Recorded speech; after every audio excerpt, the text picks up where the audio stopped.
বন্ধুরা, আপনার ঘুম কি ভোর ৩টে থেকে ৫টার মধ্যে ভেঙে যায়?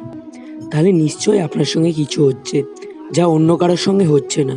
তাই ভিডিওটি অবশ্যই পুরোটা দেখবেন। তার মাঝে আমরা ভোর ৩টে থেকে ৫টার মধ্যে ঘুম ভেঙে যাওয়া বা ব্রহ্ম মুহূর্তে ঘুম ভেঙে যাওয়ার কথা বোঝাবো। নমস্কার বন্ধুরা, আমাদের চ্যানেলে আপনাদের স্বাগত। ভিডিওটি যদি ভালো লাগে ভিডিওটিকে একটি লাইক করে চ্যানেলটাকে সাবস্ক্রাইব করে দেবেন এবং ভিডিওটি দেখে যদি আপনি উপকৃত হন তাহলে বন্ধুদের উদ্দেশ্যে শেয়ার করে দেবেন। ভগবান যখন সৃষ্টি রচনা করেন তখন অনেক কিছুই লুকিয়ে রেখে দেন, যা তিনি মানুষের উপর ছেড়ে দেন খুঁজে বার করার জন্য।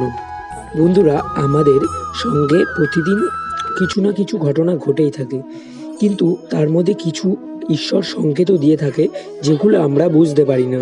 যদি আমাদের মনে ভক্তি ও বিশ্বাস থাকে তাহলে আমরা এই সংকেতগুলি অবশ্যই বুঝতে পারবো। ভগবান গীতায় বলেছে যে ভগবান সৃষ্টির কোণায় কোণায় থাকে, তাই এই সংকেতগুলি আমাদের নিজেকেই বুঝতে হবে। এর মধ্যে একটি সংকেত হলো ব্রহ্ম মুহূর্তে ঘুম ভেঙে যাওয়া। প্রতিদিন যদি আপনার ঘুম ভোর ৩টে থেকে ৫টার মধ্যে ভেঙে যায় তাহলে এটা কোনো সাধারণ ব্যাপার না। তো চলুন আমরা জানি যে ব্রহ্ম মুহূর্তে বা ভোর ৩টে থেকে ৫টার মধ্যে ঘুম ভেঙে যাওয়া ভালো সংকেত না খারাপ সংকেত।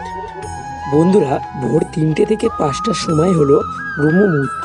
ভগবান কৃষ্ণ বলেন সারা দিনের মধ্যে ব্রহ্ম মুহূর্তই হলো সবথেকে শ্রেষ্ঠ সময়।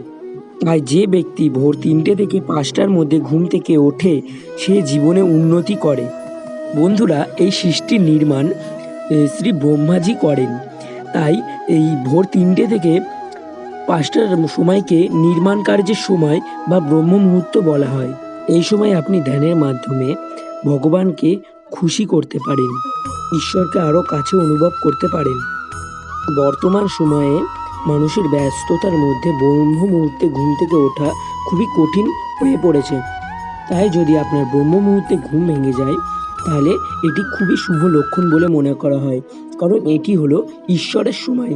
এই সময় বায়ুমণ্ডলে বিভিন্ন পজিটিভ এনার্জি থাকে যা আপনার জীবন বদলে দিতে পারে। আমাদের বেদ ও পুরাণেও এর উল্লেখ পাওয়া যায়। বিজ্ঞান মতে গ্রহ ও নক্ষত্রের এই সময় বিভিন্ন পরিবর্তন ঘটে। এছাড়াও এটাও মানা হয় যে ব্রহ্ম মুহূর্তে সমস্ত দেবতা মানুষদের আশীর্বাদ দেন, আর মা লক্ষ্মী এই সময় তার বাহনে করে পৃথিবী ভ্রমণ করতে আসে এবং যেই বাড়ি পরিষ্কার পরিচ্ছন্ন থাকে তিনি সেই বাড়িতে প্রবেশ করেন। এই সময় যদি কেউ ধ্যান করে ঈশ্বরের নাম স্মরণ করে তাহলে তার ঈশ্বরের আশীর্বাদে তার জীবন উন্নতি হবে এবং সে খুবই সুখে জীবনযাপন করবে। তো বন্ধুরা, আজকের ভিডিওটি এইটুকানি। তো ভিডিওটি যদি ভালো লাগে ভিডিওটিকে একটি লাইক করে চ্যানেলটাকে সাবস্ক্রাইব করে দেবেন এবং ভিডিওটি পুরো দেখার জন্য ধন্যবাদ।